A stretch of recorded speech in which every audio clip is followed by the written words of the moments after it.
Hello, everyone. Welcome back, and thank you for joining me.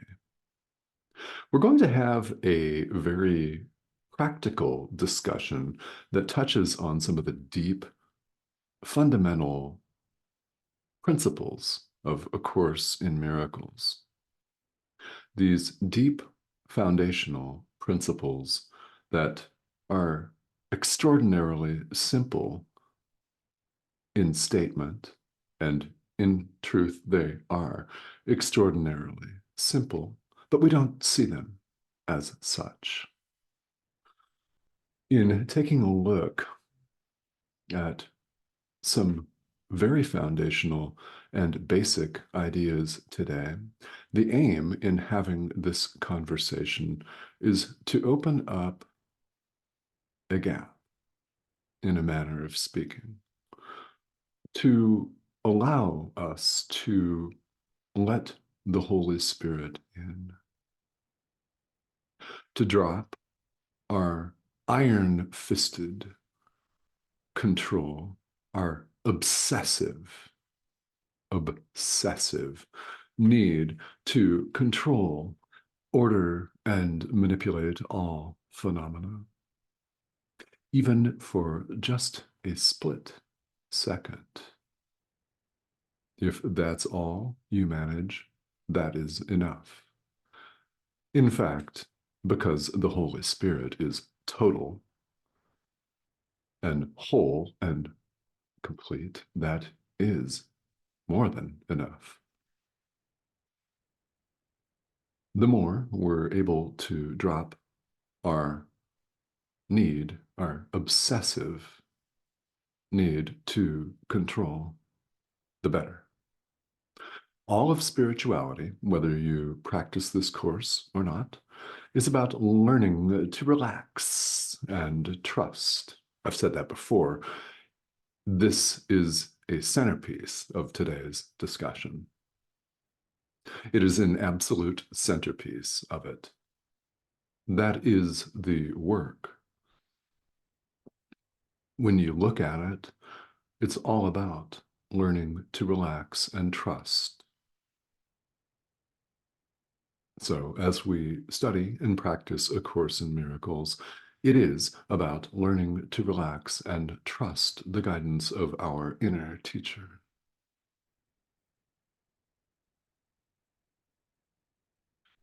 Because when we're very honest with ourselves, and I encourage you to be, when we attempt to go it alone, when we attempt to organize and orchestrate all phenomena, wanting them, yearning for them to turn out just the way we want them to, we run into one problem after another. First of all, they never turn out the way we want them to in our individual ego-ness. They may, in fact, for a little while, but somebody else wants them to turn out differently. So inevitably, whether it's sooner or later, there's going to be a conflict between the two. This is the world that we appear to inhabit, with special emphasis on the word appear. Appear to.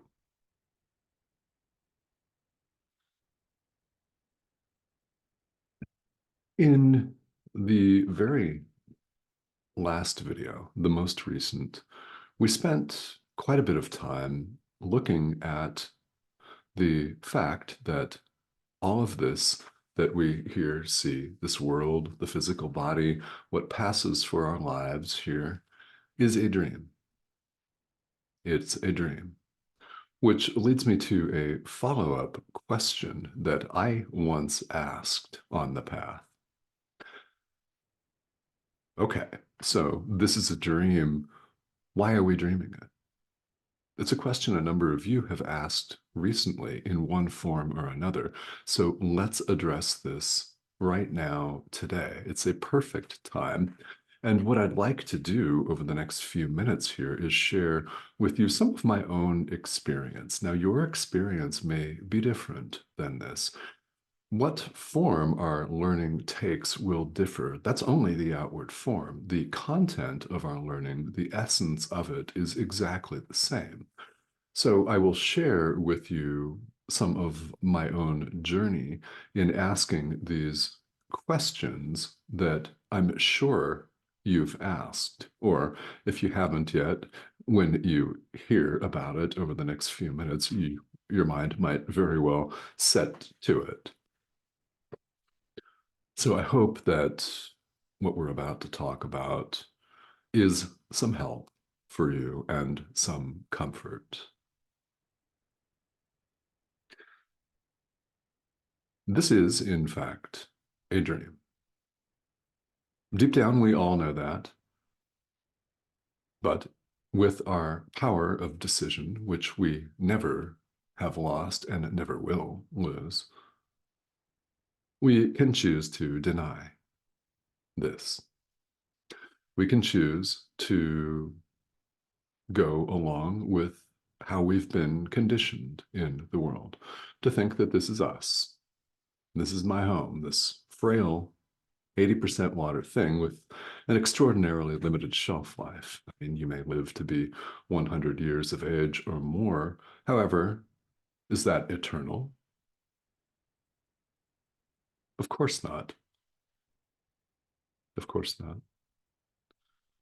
Deep down, we all know that this is not our home. We know this, or we would not be interested in spirituality.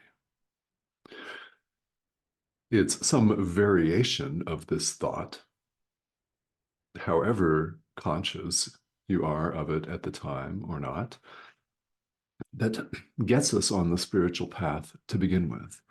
And it may come in the form of an intuitive hit or something that you just deep down know. It's a deep inner knowing.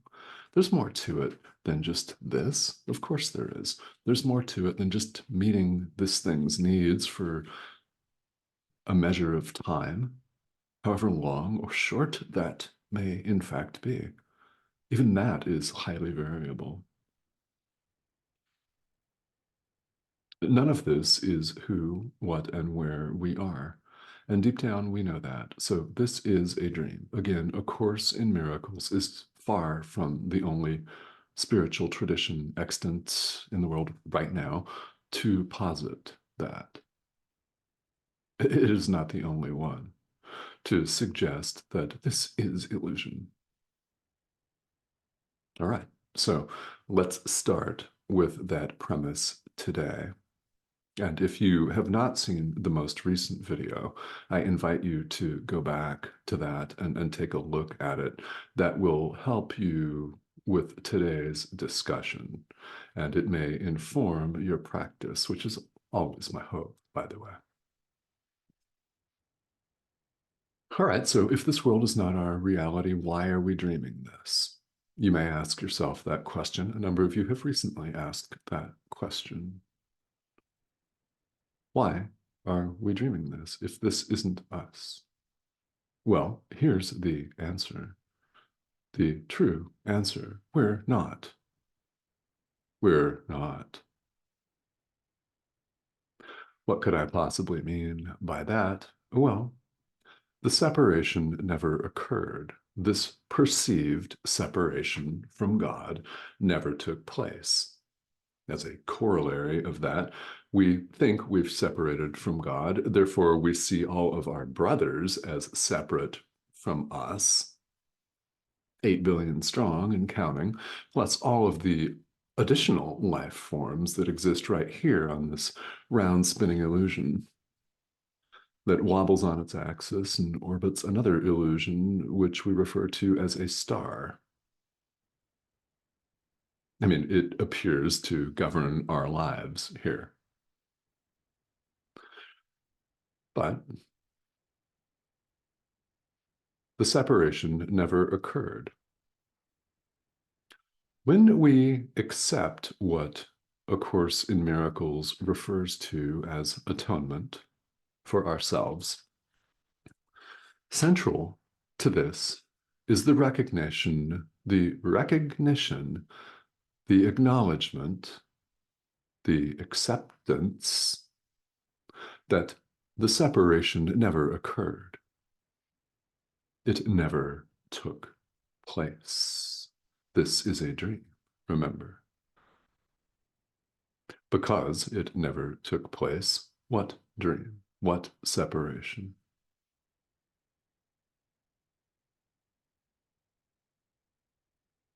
It's, in truth, impossible for us to separate from God.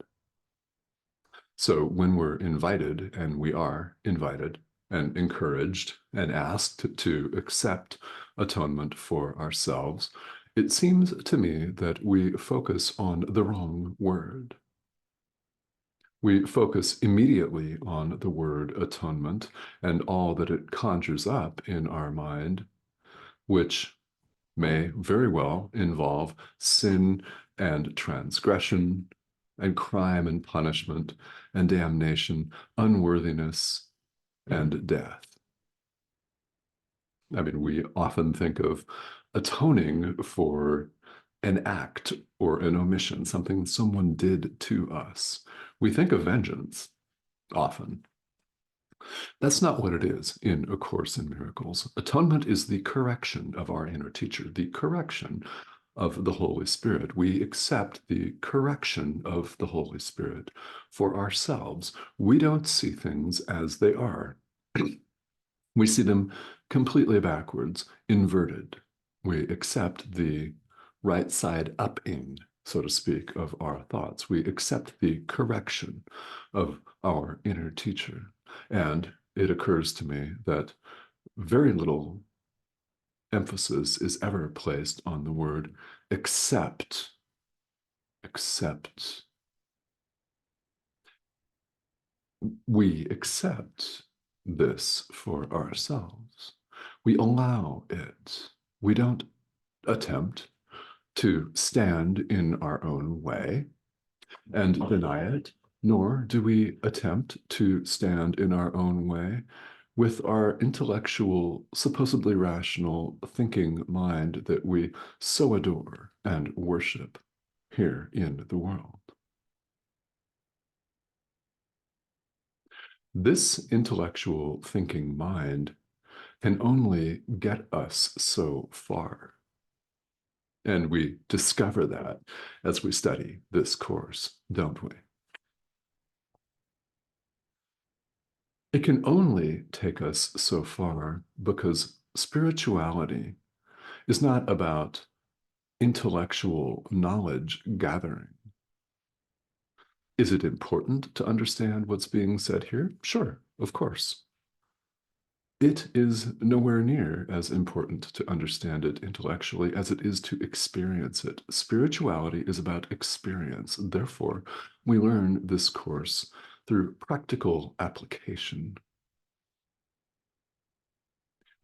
Part of this practical application is our actively getting out of our own way and learning to relax and trust the guidance of our inner teacher.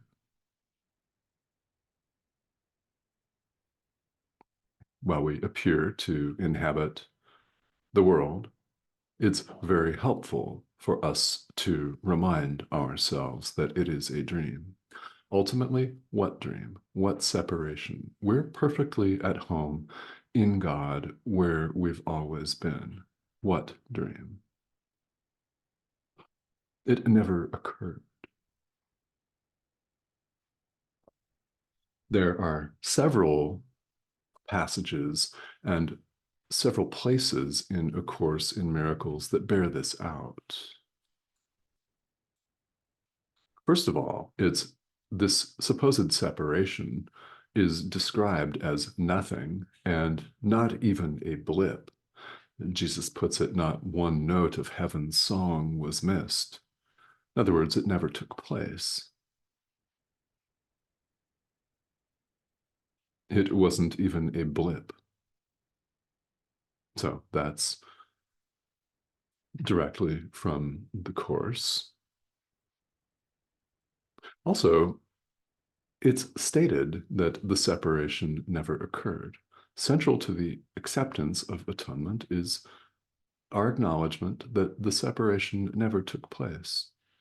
We're in fact looking at the past. That's an idea that's pervasive in this course. It never took place. We're perfectly at home in God. And if you want to glom on to an idea, glom on to this one. Ideas leave not their source. And put a capital S on source. You are an idea. We think we're a human being, flesh and blood and all that stuff. We're an idea. We're the thought of God. And we're known by that moniker here in A Course in Miracles. We are known as the thought of God. Thoughts remain in the mind of the thinker. Ideas leave not their source. Capital S. Where are you? Yes, yes. You're not wherever you happen to be here on this spinning ball of rock. That's an illusion, remember. So let's enter my own experience because, like I imagine many of you, or most, if not all of you, I tried to resolve all of this with the intellectual thinking mind. Quite naturally, because it's what we're conditioned to do. So, to the extent that you find yourself wrestling with this apparent contradiction that, well, this is a dream, but it's not a dream because the dream never took place. Of course, it never took place. The separation never occurred. So, to the extent that you find that completely contradictory, well, that's absolutely not a problem. I used to as well. So, here's how the Holy Spirit helped me to work through that. And I hope that this helps you in some way. For me, it was a two-part process. The first part for me personally was the acknowledgement, the acceptance that this is a dream. Now, in this lifetime, I've had quite a bit of help with that. Perhaps you have, perhaps you have not. Again, this was simply my experience over the past couple of decades in this lifetime.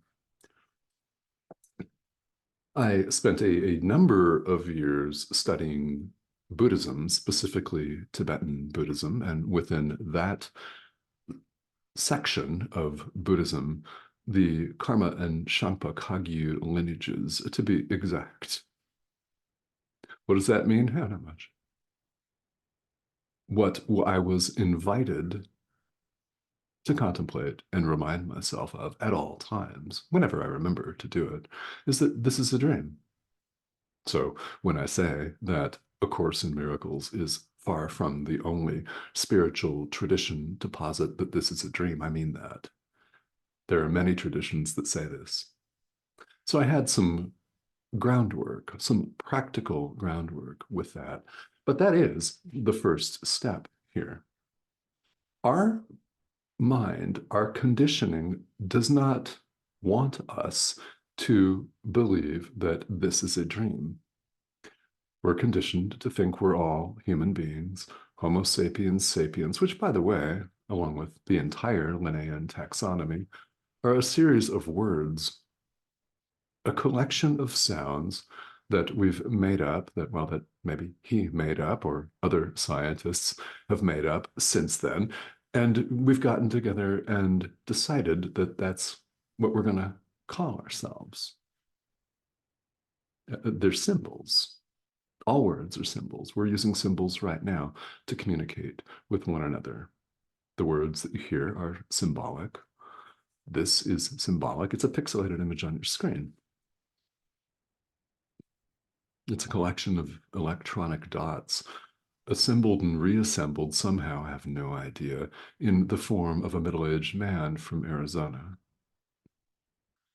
And it could be any form at all, but here's this one.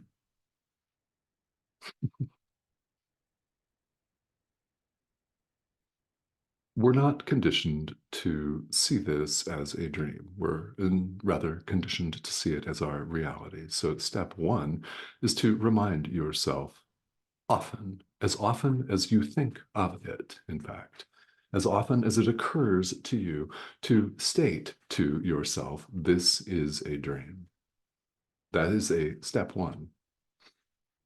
So that one was not supremely difficult for me, though I did experience plenty of ego resistance to that. Perhaps you do too. I mean, maybe a lot. I don't know.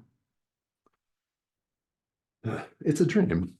So once that really began to hit home, I asked the further question, why are we dreaming? And I also asked another question that perhaps you've asked with the intellectual thinking mind. When did the separation take place? So I'm going somewhere with this right here. I asked, why are we dreaming this? When did the separation occur?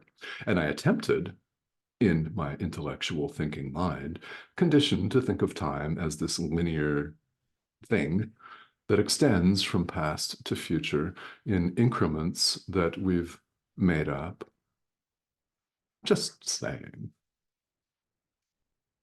I attempted to go all the way back and back and back and back, and found myself frustratingly, for the control freak, intellectual, rational thinking mind, unable to pinpoint. So as I wrestled with this one day, it just sort of came to me. The Holy Spirit spoke to me in this case in intuitive hit. A thought occurred to me. Is it not enough just to know that the separation never occurred? Is that not good enough for you? What part of it never happened don't you understand? That was the wording of this hit, more or less. So, what I've taken that to mean, and it is what this course means, the separation never occurred. That is literal. It was no longer worth my time, never was, in fact, worth my time to go back with the rational, intellectual, thinking mind, this razor like divisive scalpel of a mind that we here in the world spend a lot of time adoring, kissing up to, and cultivating, and caressing, and stroking. We do. The separation never occurred. When did it occur? That's not a question even worth asking. That was the message that I got. Because we're not going to be able to answer that with the rational thinking mind. Let's just accept that it never took place. This is a dream, remember? So, why are we dreaming this? Well, the separation never occurred. In truth, we're not. There is no contradiction in this, even though there may appear on the surface to be. The separation never occurred. What dream? What body? What world? What dream? Not one note of heaven's song was missed. Not one. In other words, yesterday's title, This Never Happened and I Was Never Here.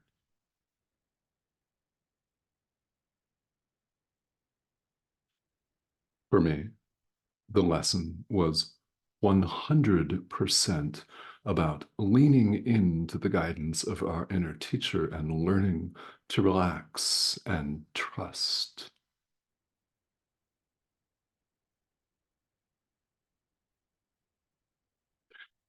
Is it not enough to know that this never happened?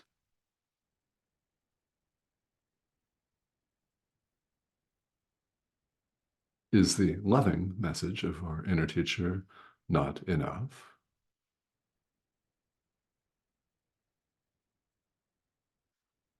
That was a question that occurred to me, and it has been a major learning experience on the path. So I offer this to you. If you're wrestling with this apparent quandary, what quandary? There is no quandary. There's no separation of any kind. God is. Separation never occurred, ever, never. We think we're here. I mean, we think we're an ego after all. We think we're a body. We think we inhabit this spinning ball of rock. We think this is our home. Similarly, here in this illusion, we think we're dreaming. Well, I just never.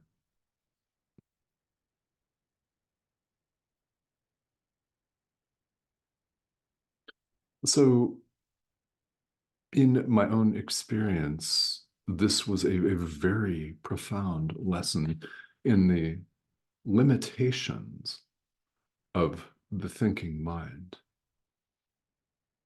Truth is whole, it is total, it is eternal, it is complete. What does our intellectual thinking mind do? It divides. It is a scalpel.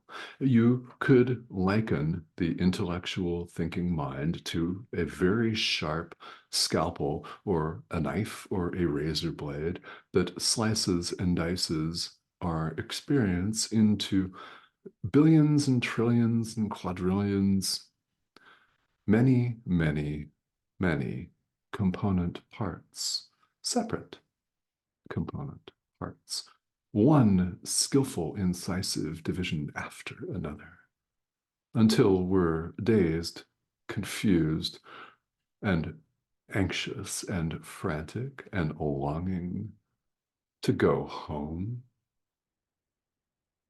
in a manner of speaking, only to discover on the path that we don't need all of this scalpel dividing. We can let it go. We can forgive it all and release. Forgive, release, forgive, release. Peel the layers of the veil off and learn to see.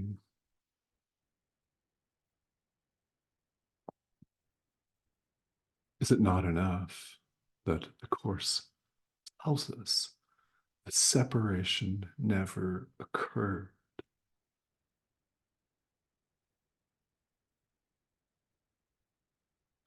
At some point, if it has not happened for you, at some point, each and every one of us will get this viscerally, experientially. This is how we learn this course. Remember, it's about practical application. So we put these ideas into practice. Our experience is what shows us that they're true. Our experience shows us, demonstrates to us, proves to us, if you want to see it that way, that the ideas that we're talking about are true. There is no separation. The separation never occurred. Ideas leave not their source, and God is. Only God is. You know precisely where you are, don't you? We can all choose to deny this and insist that no, we're at home in the city or town or village that we appear to live in. We only think we're here. We think we're dreaming. Now, within the dream, it's helpful to acknowledge that, yes, this is a dream. That's a very, very important first step if you want to view it as climbing a ladder. That's really important. to loose the world from all you thought it was. I loose the world from all I thought it was. That's an idea from the workbook. Things are not as they seem. We would readily acknowledge that, or we wouldn't be here on the spiritual path. You're perfectly at home in God, where you've always been. We've always been there, and we're there right now. All right. So I thank all of you for tuning in and for the questions. These past couple of videos have been in response to a number of questions from you. So let me state here while the camera is running that I welcome these questions. If you have something, whether it's deep and existential, like this, or whether it's a different question about A Course in Miracles or spirituality in general, I welcome those here. We've had a number of excellent discussions, and as we go through the text of A Course in Miracles, there's absolutely no problem in pausing for a day or a week or who knows, month, year, whatever, to discuss what's coming up for you personally, which is a major reason why these videos exist, so that you may have some repetition of these ideas, some more exposure to them, so that you may be maybe that much more willing to relax and trust the guidance of our inner teacher. Remember, the separation never took place, ever. All right. So thank you to all of you who have recently subscribed as well. This is the prompt here in the corner of your screen. Go ahead and click that, and I invite you to subscribe and join us. A number of videos appear weekly here. And again, comments and questions are more than welcome should you have them. Thank you for tuning in, and I will talk to all of you very soon.